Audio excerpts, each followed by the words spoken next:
કોઈ મને બતાવી રહ્યું હતું કે ક્યાંક કોઈ સર્વે થયો છે. વિદેશીઓને સવાલ પૂછવામાં આવી રહ્યા છે કે દુનિયામાં સૌથી ગંદો દેશ કયો છે. What is the dirtiest country in the world? India? It's definitely India.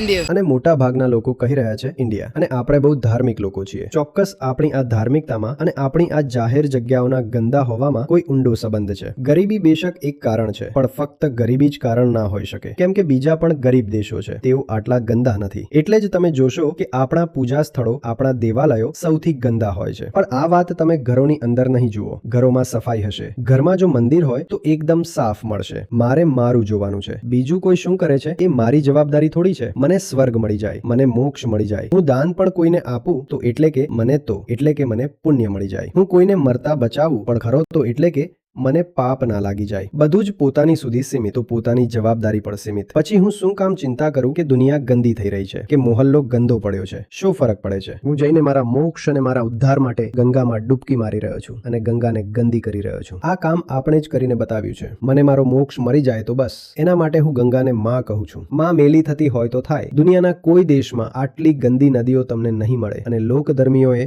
નદીઓને માં કહી. આ પણ બીજા કોઈ દેશમાં નહીં મળે તમને. ભારતમાં પર્વતોની જે દુર્દશા છે એ તમને દુનિયામાં કયાય નહીં મળે. પણ આપણે આપણા પર્વતોને દેવ સ્થળ કહ્યા, દેવભૂમિ કહી. આ પણ તમને કયાય નહીં મળે, કેમ કે દરેક કામ સ્વાર્થ માટે છે. અને આ કેટલી વધારે દુઃખદ વાત છે, કેમ કે આપણી પાસે સર્વોચ્ચ દર્શન છે. અને આ જે સર્વોચ્ચ દર્શન છે એ આદર્શ રૂપે જ આપણા ધર્મનો પાયો હોવો જોઈએ. ખૂબ ઊંચો ધર્મ હોવો જોઈએ. પણ આપણે એ આકાશ જેવી ઊંચાઈને લાવીને જમીન પર પણ નહીં, પાતાળમાં પટકી દીધી.